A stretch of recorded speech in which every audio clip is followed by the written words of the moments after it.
Cricket की तरह राजनीति में भी टाइमिंग बहुत अहम होती है। जाति सर्वे के आंकड़े कब जारी किए गए? अगले साल लोकसभा के चुनाव होने वाले हैं, उससे पहले 5 राज्यों में विधानसभा के चुनाव होने हैं। INDIA गठबंधन के साथी JDU RJD की तारीफ कर रहे हैं और बीजेपी इसकी काट ढूंढने की तैयारी।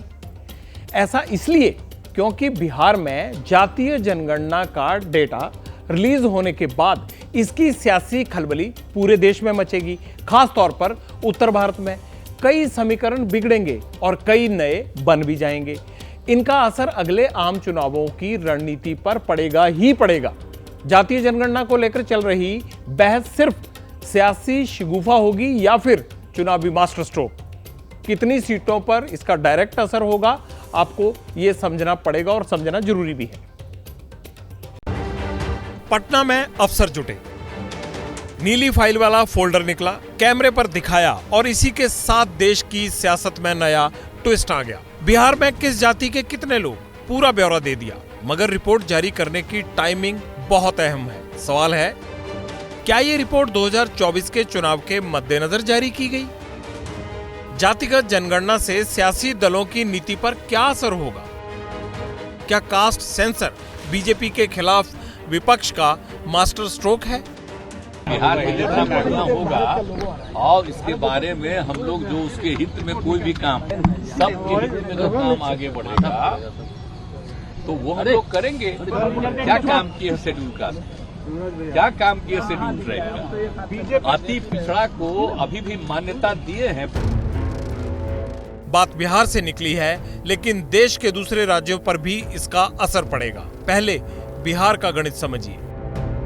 बिहार में लोकसभा की 40 सीटें हैं। 2019 के चुनाव नतीजों की बात करें तो इसमें से नीतीश की JDU के पास 16 सीट, जबकि बीजेपी के 17 सांसद बने। लोक जनशक्ति के पास भी 6 सांसद और 1 सीट अन्य के पास गई।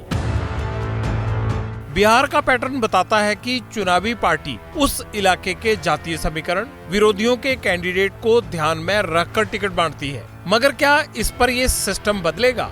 क्या अब जातिगत जनगणना के आधार पर पार्टी कैंडिडेट को टिकट देगी? RJD और JDU को इसका क्या फायदा होगा भी या नहीं? 85 के आसपास जो है पिछड़ा, अति पिछड़ा, दलित समाज का जो लोग हैं, उनके लिए जो है विशेष योजना जो है हम लोग बना करके लोगों को लाभ पहुंचाने का काम करें। पूरे देश में जो है जातीय जनगणना जो है कराना चाहिए। इन्हें तो रिपोर्ट कार्ड देने चाहिए थी कि 33 साल 18 साल नीतीश बाबू और 15 साल लालू यादव, ये दोनों ने मिलकर राज किया और गरीबों को क्या उद्धार किया। बिहार से निकलकर यूपी का रुख करते हैं। बीजेपी की सत्ता से पहले क्षेत्रीय दलों का वर्चस्व रहा। कभी BSP तो कभी समाजवादी पार्टी के सांसद यूपी की सियासत में अहम भूमिका अदा करते रहे। यूपी में लोकसभा की 80 सीटें हैं। 2019 में बीजेपी और सहयोगियों के 64 सांसद बने। बहुजन समाज पार्टी को 10, जबकि समाजवादी पार्टी को 5 सीट पर जीत हासिल हुई थी। कांग्रेस को सिर्फ 1 सीट मिली। अब अगर बिहार वाली टेम्पलेट यूपी में फॉलो होती है तो क्या क्षेत्रीय दल बीजेपी के खिलाफ OBC और अनुसूचित जातियों वाले फैक्टर को आधार बनाकर लोकसभा के चुनावी मैदान में उतरेंगे?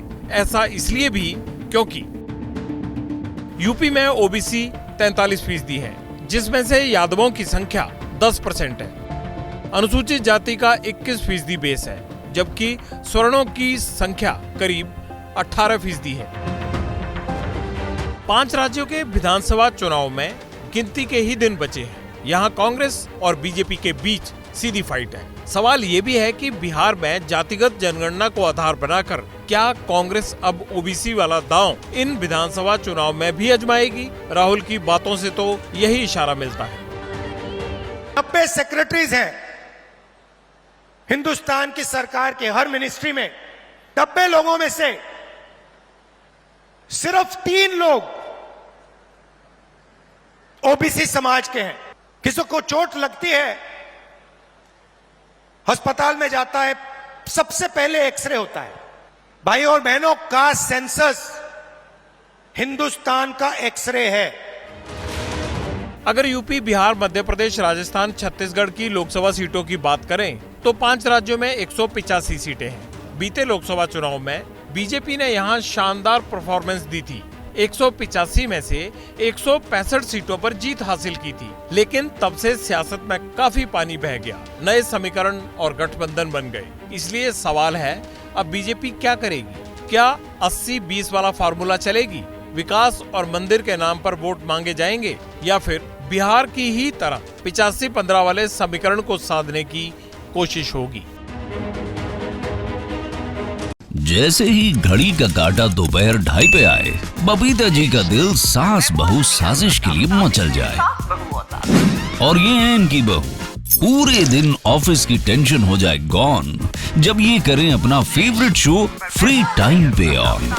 इनकी तरह आप भी देखिए अपना फेवरेट शो अपने टाइम पर और डाउनलोड कीजिए एबीपी लाइव ऐप अपने स्मार्ट टीवी पर।